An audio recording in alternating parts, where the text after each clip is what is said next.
A carta aos Hebreus. É uma carta, irmãos, que ela não tem o seu autor explícito, não há como afirmar quem seja o escritor. Alguns teólogos dizem ser o apóstolo Paulo, devido à época, à situação, mas é uma carta que ela é de forte conteúdo para a vida do crente. Vamos ler uma passagem lá no capítulo 12 da carta aos Hebreus, Hebreus 12, 1 a 4. Portanto, nós também, pois que estamos rodeados de uma tão grande nuvem de testemunhas, deixemos todo o embaraço e o pecado que tão de perto nos rodeia, e corramos com paciência a carreira que nos está proposta, olhando para Jesus, autor e consumador da fé, o qual, pelo gozo que lhe estava proposto, suportou a cruz, desprezando a afronta, assentou-se à destra do trono de Deus. Considerando, pois, aquele que suportou tais contradições dos pecadores contra si mesmo, para que não enfraqueçais, desfalecendo em vossos ânimos. Ainda não resististe até ao sangue, combatendo contra o pecado. Oremos.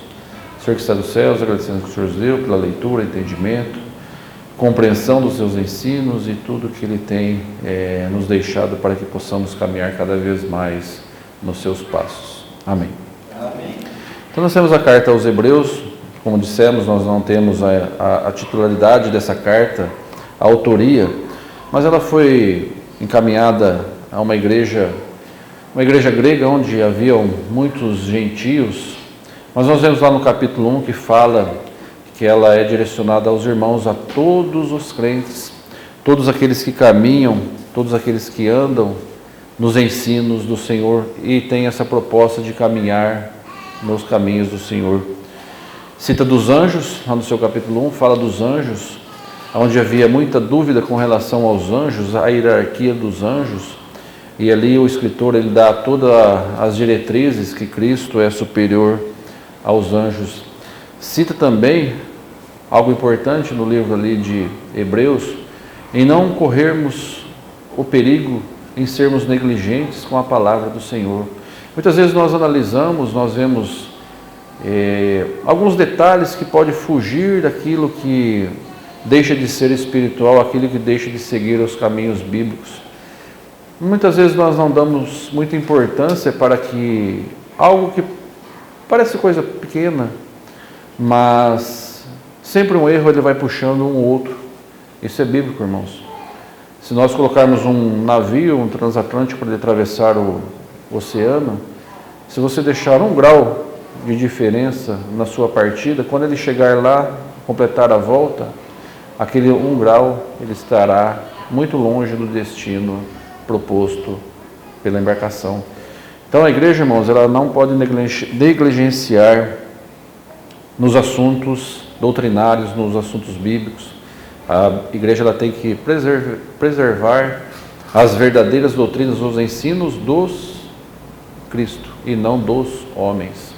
Hoje nós vemos que há muita diversidade, há muita variedade, diferentes ensinos, mas nós devemos estarmos sempre de olho, olhando, vendo como se comportou ali a igreja primitiva, a igreja de Atos ali quando começou ali, os primórdios dos firmamentos ali.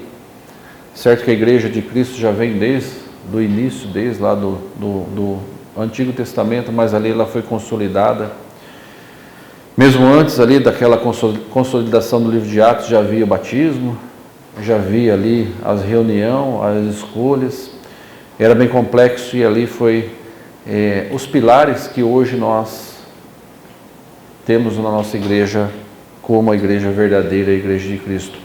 Com os anos, com os tempos, com as inovações, com as linhas de pensamento, as multiplicações das igrejas que nós vemos aí são vastas. E nós não devemos negligenciar com os assuntos do Senhor. Na carta de Hebreus também, ali o escritor suprime algumas dúvidas a quais os irmãos judeus sempre tiveram com relação a Moisés, com relação à lei, e ela deixa bem claro ali na supremacia de Cristo, na graça, sobre a lei. Sobre o sacerdote, sobre o sacerdócio de Cristo, sobre quem foi Cristo para a nossa salvação e a remissão dos nossos pecados.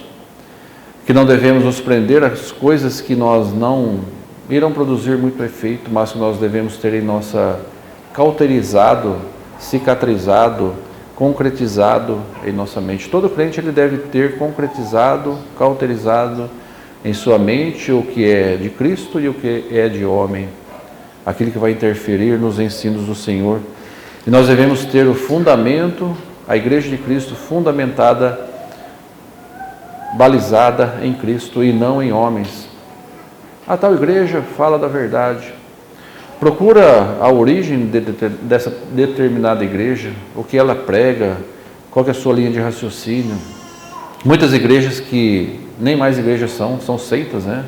Porque hoje o mundo ele está se distanciando cada vez mais de tudo que é de Cristo. O mundo hoje tem essa visão inovadora, uma visão que está sendo colocada em prática, que o homem vai resolver todas as questões, inclusive as questões espirituais.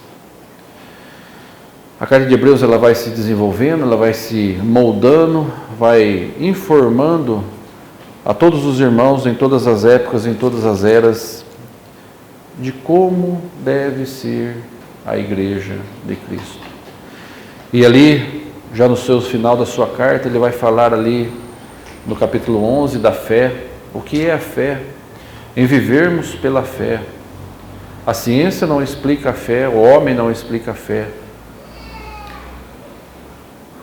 Mas são daquelas coisas ali, como diz lá em Hebreus 11, e das coisas que não se veem. Nós não vemos, não apalpamos, a ciência, ela não vai explicar a fé. Como o irmão citou na parte da manhã, como vamos explicar o reino de Deus? Como vamos explicar a ressurreição? A nossa fé firmada na ressurreição, que todas as coisas irão passar e virá a ressurreição e nós vamos governar com Cristo. Essa é a nossa fé. E lá no capítulo 11, ele vai dar ali o rol de irmãos que depositaram a fé na sua vida e na sua caminhada. E no seu último capítulo, ele vai dar ali muitos conceitos, vários conceitos básicos, individual, de como deve ser o nosso portar, e também um contexto ali de igreja, de como deve ser ali o nosso comportamento dentro do trabalho do Senhor, como nós devemos caminhar dentro do trabalho do Senhor. Há regras, sim, toda a instituição há uma regra. Trabalhamos numa empresa que tem as suas regras, devemos seguir. As leis regem o mundo. Dentro de nossa casa tem as regrinhas, o papel de cada um. E na igreja não muito diferente. A igreja tem a sua regra, a sua conduta, a qual nós devemos estar submissos, estarmos sujeitos a estas regras.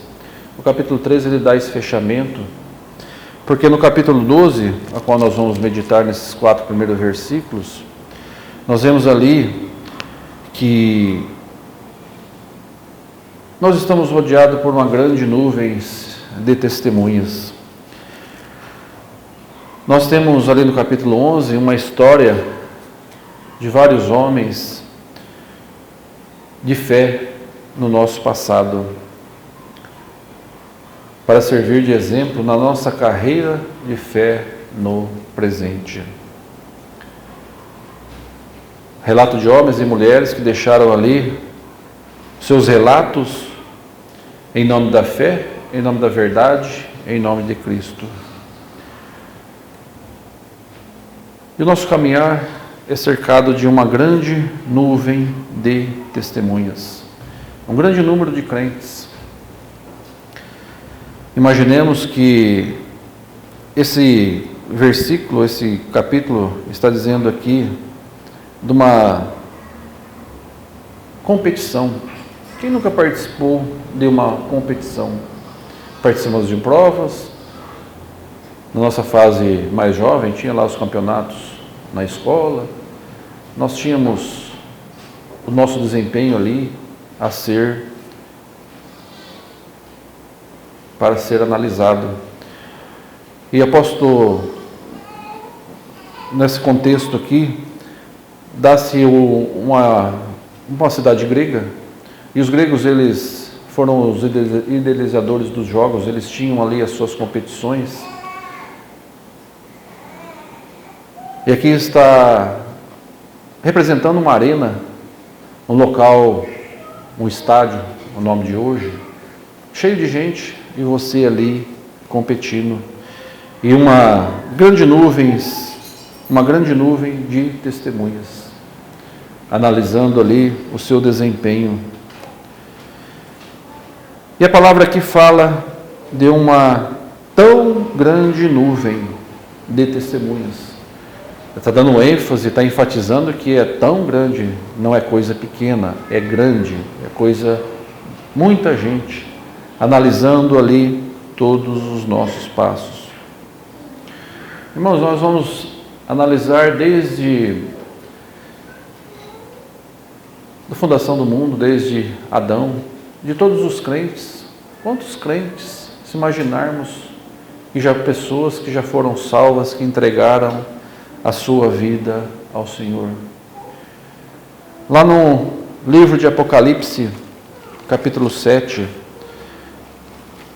ali João dá uma referência da quantidade de testemunhas que testemunharam e morreram em nome de Cristo.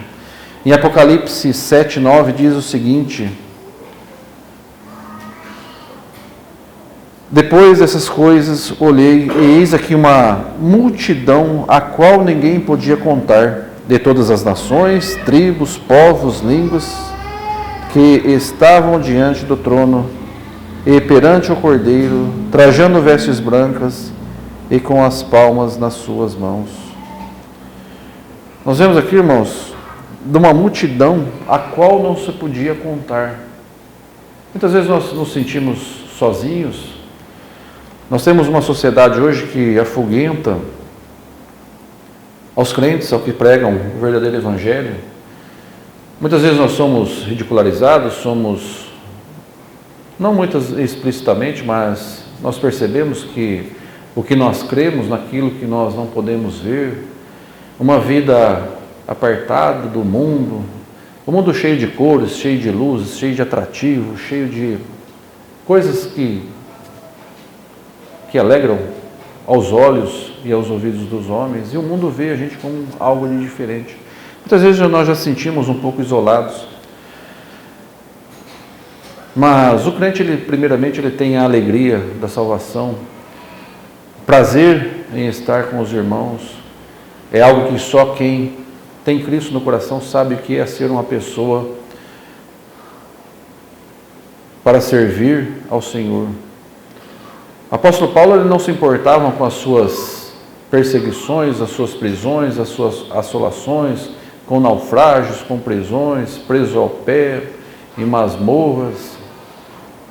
Ao mesmo sua capa não estava lá, foi pedido para que levasse.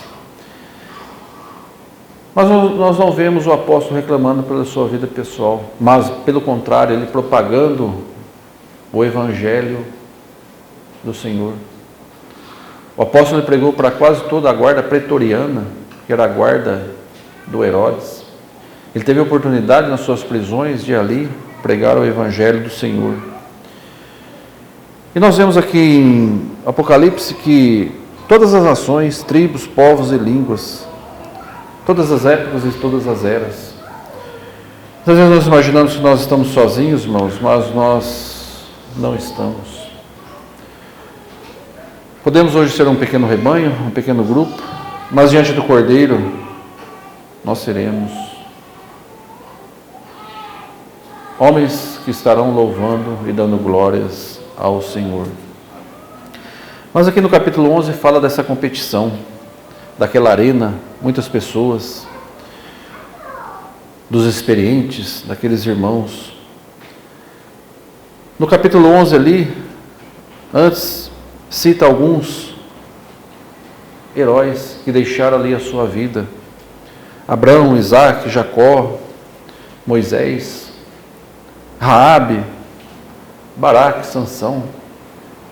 Exemplos de pessoas que deixaram toda a sua vida, as suas riquezas, os seus privilégios, deixaram tudo aquilo que a carne saboreia, que a carne gosta, para se dedicar àquilo que ao mundo é um abstrato, aquilo que para o mundo nós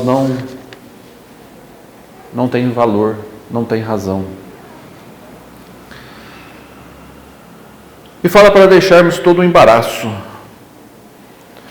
Na Grécia Antiga, quando os competidores eles iam competir, eles usavam o mínimo de roupa possível. Os atletas de hoje, eles se depilam, passam óleo, para que tenha o mínimo de resistência possível, para que ele tenha a melhor desempenho possível. Os atletas de alto nível, eles se preparam, eles se privam das suas regalias, eles deixam ali todos os seus prazeres para se dedicar àquela competição. E o atleta, quando ele não anda muito na linha, ele é punido, né? Ele toma lá um gancho, ele vai para treinar com os reservas. Futebol tem isso, né, irmão? E aqui, o escritor aqui de Hebreus está dizendo, deixando todo o embaraço. E qual que é o embaraço do crente? O embaraço do crente, irmãos, é o pecado. O pecado é o grande embaraço que impede que tenhamos um desempenho cada vez mais aprimorado e mais preparado para o Senhor. Mas são coisas pequenas. Não somente as coisas ilícitas é pecado. As coisas lícitas, aquilo que nos é permitido, aquilo que também nos pode se tornar um pecado. Muitas vezes deixar de vir ao culto para... hoje tem um jogo bom lá, né? É um jogo lá que eu não posso perder, né? Qual o pecado em assistir um jogo? Se torna pecado desde que você deixe de servir ao Senhor, né? Então, pode ser um embaraço na vida do crente. Quanto tempo nós perdemos com as nossas coisas supérfluas em nossa vida? Quanto tempo nós perdemos com coisas que não vai nos acrescentar? Momentos que nós poderíamos estar dedicando ao Senhor e deixamos que esse embaraço que tão de perto nos rodeia e possa nos atingir. Corramos com paciência. Temos que ter estratégia, isso não é materialismo, mas a paciência aqui, nós devemos ter os nossos estratégias para pregar o Evangelho. No melhor momento, a melhor ocasião, para que a palavra do Senhor, ela seja melhor absorvida por aqueles a qual nós estamos pregando. Não deixar que, por motivos fúteis, nós percamos a oportunidade. Mas que corramos com paciência a carreira a qual está proposta. E nós vamos desenvolvendo, irmãos, e crescendo cada vez mais na vida com o Senhor. O nosso processo de santificação ele pode ser lento, mas ele tem que em algum momento ele se desenvolver, conhecer mais a palavra do Senhor, tornarmos os melhores atletas para o Senhor. O que é ser um atleta para o Senhor? É aquele que produz bons resultados, para que tenhamos mais a comunhão, mais a leitura, nos tornando uns atletas de alto nível para com o Senhor. Essa é a carreira que está proposta ao crente. E não é uma prova tão simples, não é uma prova tão fácil. Ela tem um percurso longo, ela tem um percurso tortuoso. Obstáculos não irão faltar, mas nós temos a palavra do Senhor, a Bíblia, que é o nosso regramento. A Bíblia, onde vai nos dar toda a base para nos tornarmos os bons atletas do Senhor. Lá em 1 Pedro 5,8. 1 Pedro 5,8.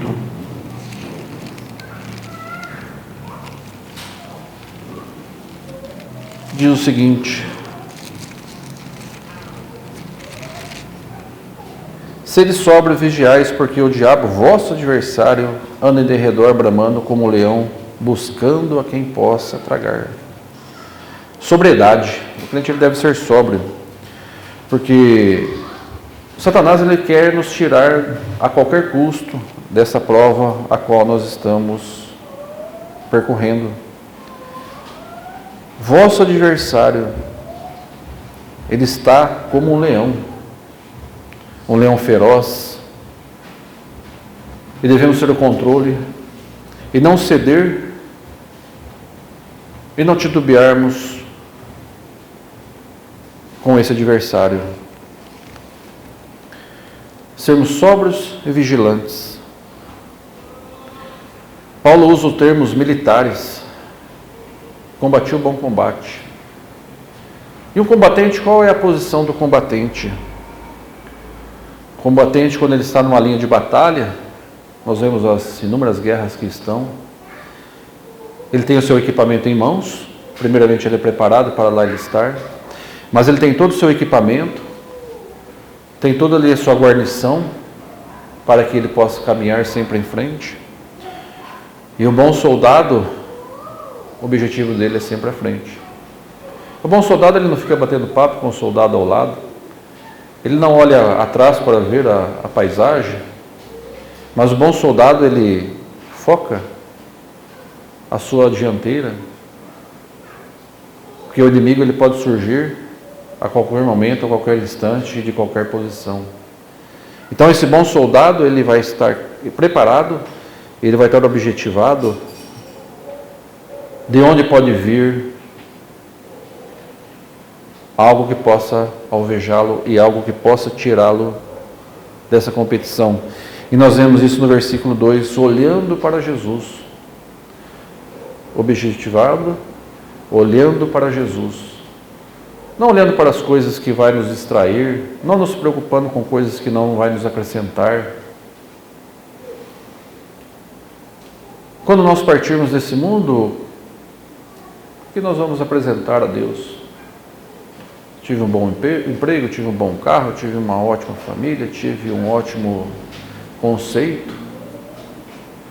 Mas o que nós vamos entregar espiritualmente ao Senhor? Não que nós devemos buscar as coisas que Deus nos deixa ao nosso alcance. Deus proporciona a cada um uma vida boa, o crente não irá padecer do pão. Mas a partir do momento que aquilo torna-se um foco principal e não olhar para Cristo, isso passa a ser um pecado em nossa vida. E o atleta, quando ele está competindo, lá dentro do estádio, lá dentro da arena, ele olha só para frente. Ele objetiva, ele fixa o olho na linha de chegada. Exceto alguns atletas de alto perfil que têm um desempenho muito excepcional, que ele dá esse luxo. Mas vamos tratar dos atletas normais, ele tem que correr olhando à frente. Não olha nem do lado, né? Nem um barulho. O grito da torcida, o grito dos opositores não afetam o seu desempenho, mas ele está olhando para a frente. Não esquecermos que estamos rodeados por uma nuvem de testemunhas, muitos nos vendo.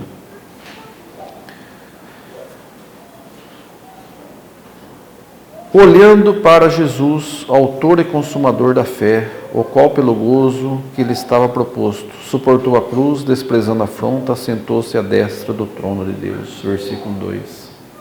Nosso objetivo que é Cristo. Cristo deixou seu caminhar, deixou seus exemplos, deixou a sua vida, as suas mensagens, suas pregações, submisso, julgado, um julgamento injusto, com falsas testemunhas, morto, sepultado e ressuscitado ao terceiro dia. Apareceu aos apóstolos no caminho de Emaús, uma grande multidão, e se ascendeu ao Pai. Esse é o exemplo de Cristo. Esse é o exemplo que todos nós devemos ter, e é para Cristo que nós devemos olhar. Diante de todas as dificuldades, de todas as lutas, olhar para frente e olhar para Cristo. Versículo 3, considerando, pois, aquele que suportou tais contradições dos pecadores contra si, para que não enfraqueçais desfalecendo o vosso ânimo. A palavra ela considera todas as dificuldades as quais nós vamos ter. Diante de todos os atritos, devemos fazer uma consideração. No versículo 1 ele já começa ali com a palavra portanto. Ele faz todo o resumo ali do livro. Portanto, é um fechamento. E aqui o escritor de Hebreus, nesse contexto, faz todas as considerações de todas as dificuldades. Cristo suportou todas as dores. Cristo suportou todas as dificuldades.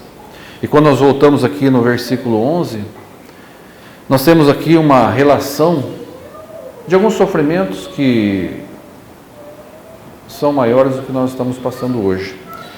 Ali em Hebreus 11, 33 a 38 diz o seguinte: os quais pela fé venceram reinos, praticaram a justiça, alcançaram a promessa, fecharam as bocas dos leões, apagaram a força do fogo, escaparam ao fio da espada, da fraqueza tiraram forças, na batalha se esforçaram, puseram-se em fuga aos exércitos estranhos. Mulheres receberam pela ressurreição seus mortos, uns foram torturados, não aceitando o livramento para alcançarem uma melhor ressurreição. Outros experimentaram o escárnio e açoite, e até cadeias e prisões. Foram apedrejados, cerrados, tentados, mortos ao fio da espada. Andaram vestidos de pele de ovelhas e de cabras, desamparados, aflitos e maltratados. Algum desse sofrimento que está no rol aqui do versículo 11? Muitas vezes nós reclamamos de nossa vida, reclamamos da nossa situação, reclamamos que a vida está difícil. E pode piorar. Mas nós vemos que esses heróis passaram por privações que nós não fazemos ideia do que é sofrer na carne. Açoites, prisões, torturas.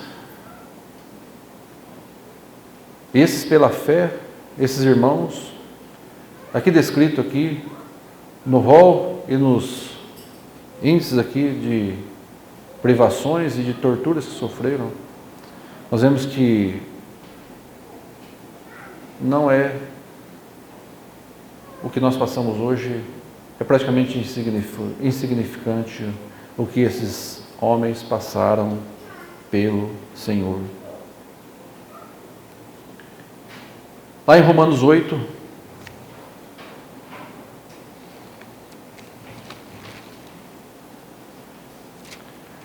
Romanos 8 e 18 diz o seguinte: é o que nós devemos ter em mente, irmãos, quando nós sentirmos privados, sentirmos perseguidos, sentirmos na nossa oscilação. Todos nós temos o nosso organismo, cada um é diferente do outro. Todos nós passamos por altos e baixos em nossa vida. Passamos em momentos que nós sentimos fracos, momentos que nós sentimos um pouco mais fortes. E a nossa batalha, a nossa corrida, ela é deste modo. Mas quando esses irmãos sofreram essas perseguições, ali em Romanos 8:18 diz o seguinte: porque para mim tenho por certo que as aflições desse tempo presente não são para comparar com a glória que em nós há de ser revelada. Então nós vemos, irmãos, como o irmão citou mais uma vez, citando a passagem do irmão da parte da manhã, tem algo que nós não podemos explicar, não podemos dimensionar. A nossa mente ela não pode dimensionar como será a volta de Cristo, como será a implantação do seu reino, como será a Jerusalém implantada celestial, o reino dos céus, as ruas de ouros, o coral dos anjos, o coral dos 144.000 ao Senhor. São coisas que infimamente, na nossa mente, nós não conseguimos dimensionar o gozo que será com o Senhor. Nenhum filme de ficção, nenhum inteligência que seja, pode dimensionar aquilo que o Senhor tem proposto aos seus santos. Mas nós cremos pela fé que nós vamos ter aquilo a qual nós não podemos dimensionar em nossa mente. É algo forte, é algo que nós devemos ter para com o Senhor, para conosco. Que as privações, os açoites, as prisões, como diz aqui em Romanos 8:18, Paulo também lá na sua segunda carta ao apóstolo Timóteo, usando dos termos a qual ele militou, a qual ele deu a sua vida, mas que a glória será sem dimensão em nossa mente. E muitas vezes nós estamos trocando esse gozo eterno por coisas perecíveis neste mundo. Nada é comparado com a glória do Senhor. E versículo 4, ainda não resistisse até o sangue, combatendo contra o pecado.